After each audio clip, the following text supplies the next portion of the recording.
Hey folks, Route 20 guy here, and I just completed a trip across the country on historic Route 20. During this time frame, yes, COVID-19 was still going on and still an issue, and I figured it was very important, one, to document how things were happening across the country, and two, to see current events play out live. And I'm documenting this because I want to see how things changed, how things have changed over the past 10 years since I first went on a road trip. And then again, looking back maybe in 2 to 10 years from now at this video to say, wow, this is what happened because of this. Now, this video again, I'm going to put out there. I followed all precautions listed by the CDC, local governments, state governments, as to how to travel or be part of the conversation in the public during COVID-19.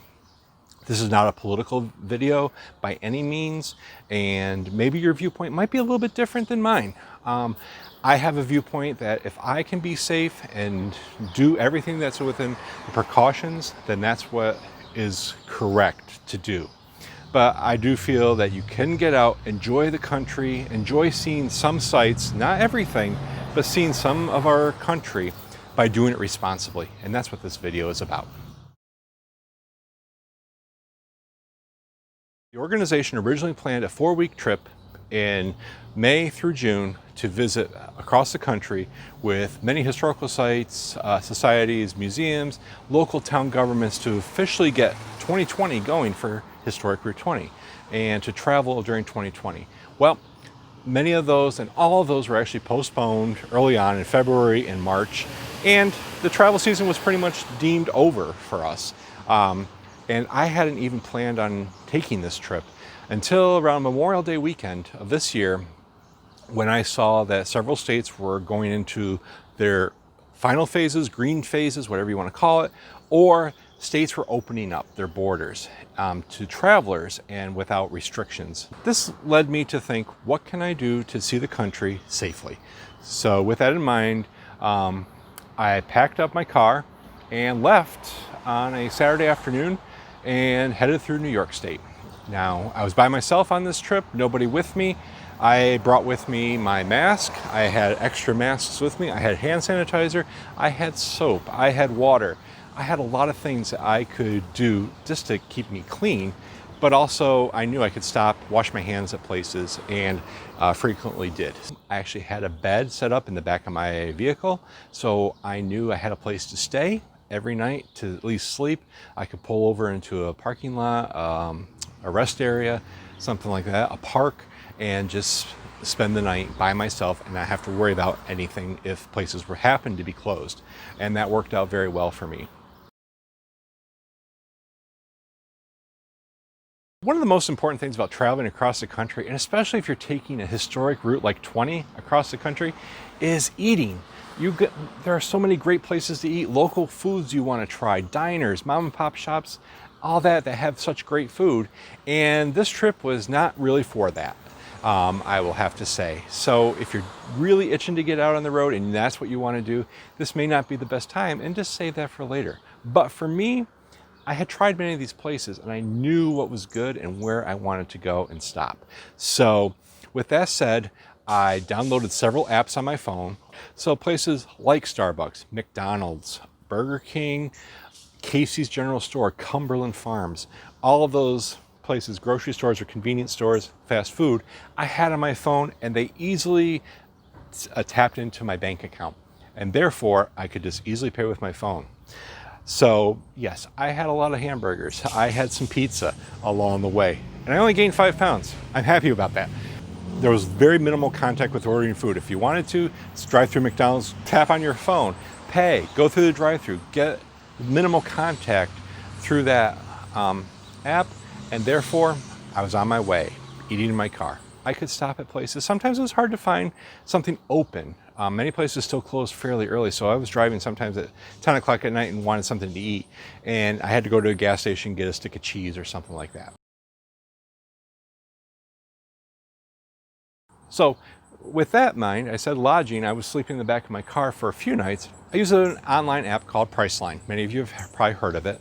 And I use the express deals because you can get really good deals on hotels.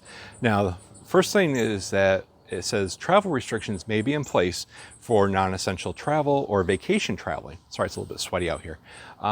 So this was considered a work-related trip for me, but nobody questioned it. So I used the app for several hotels along the way. No problem there. They all took my reservation, my card. Some of them had restrictions, and that was kind of interesting to see how they were tiered on down. I had some right on the door. They said if you were from New York, Rhode Island, Connecticut, please quarantine in your room. Do not congregate in any of the public spaces. So basically, check in, stay in your room, and leave the keys on the desk and just walk out. That was one hotel. Fine with that. Others had more openness, like Montana. Didn't even seem any different. The pool was open to everybody. The hot tubs were restricted to 4 people only in Montana, so got to use the hot tub there. And in Oregon, again, there was a lot of social distancing in Oregon, but also requiring a face mask, which I respectfully did. That was one thing I do want to point out. This trip required a lot of face masks, but it was out of respect for those people there, first and foremost. My hotel in Oregon had a sign on the door. It basically said, only registered guests are allowed. They took the name of everybody that came in, and nobody else was allowed in that room. You had to be a guest, first and foremost. But next, also, they did have a pool and hot tub available, but they had it signed up for only 1 guest per time, or 1 guest, family guest per time. So if you had a family of 4 people could be in the pool. But for me, I was by myself, so I had the pool and hot tub to myself. How can you go wrong with that? I don't know. So yeah, so it did have its advantage there. Hey, gas is still pretty cheap, and that's another reason I went. I was paying anywhere from $1.79 up to about $2.35, it depended on where I was. But still, 10 years ago when I went on this road trip, gas was $3.50 to $4 a gallon. And so this was really economical to go across the country. One of the things that was kind of disappointing, and luckily I have done this trip before, where almost every single museum, historical site along the way was closed and you could not get in. You could maybe see some of them, but you could not visit. And I know many of you would really like to see that. So that was a downside to this trip, but it did make it go by fast because I couldn't stop in many places to actually visit. Our national parks. Many of our national parks were either closed to tours. The space was open. You could walk around the grounds at some of them, but the actual physical tours or ranger-led programs were closed, and it was where the visitor centers. Those are slowly opening up now as this video is being made, so I missed it by about 2 weeks or so. But I do have to say, Yellowstone National Park was pretty quiet. There weren't a lot of people there, and it made it nice to have the park almost to yourself. So, there was an advantage there. And yes, when I was by myself in the park driving, no mask. But if I got out and there were people around, I wore my mask. And again, that's just the common theme I think I'm going to keep going with here, is be respectful of the people around you. It's not about you, it's about everybody else around you. Just like our organization isn't about me, it's about everybody else we are trying to help. So yes, we're out there trying to help towns and organizations and places along the highway. So yes, it was a bummer for the national parks not to be fully open, but I understood. I knew that going in. I did avoid certain places though. I avoided large cities. I did not go into Cleveland. I did not go into Chicago, and even the endpoint Newport. I got to Newport and there had been an outbreak, and primarily in, I believe, the fish processing plant, and not very much widespread. But it was my understanding too that I didn't want to be around a lot of people during this whole trip. Groups of people. One-on-one, yes. Outside, fine. But in groups, no. That wasn't my cup of tea at all. So I pretty much got to Newport, set up, did some videos, took pictures, went to the places that were open. Half the places I wanted to visit were already closed, so that didn't really matter. But I really just kept to myself. The takeaway from traveling cross country during the pandemic is I did it safely. My hotel rooms were clean that I stayed in. I will say that I did meet a few friends along the way that I had known, and right up front we were always, are we feeling okay? Is everything good? And if we were feeling fine, no fevers, no sickness, we hung out, usually outside or in a very wide open space, and it was all good in that matter. And that's a personal preference that you can take with you and do what you want with that. So it was nice to see a few people, but again, we didn't expressly say, we're coming to town, we're doing a lot of meet and greets. And sometimes we just talked by phone, even though we were in the same town.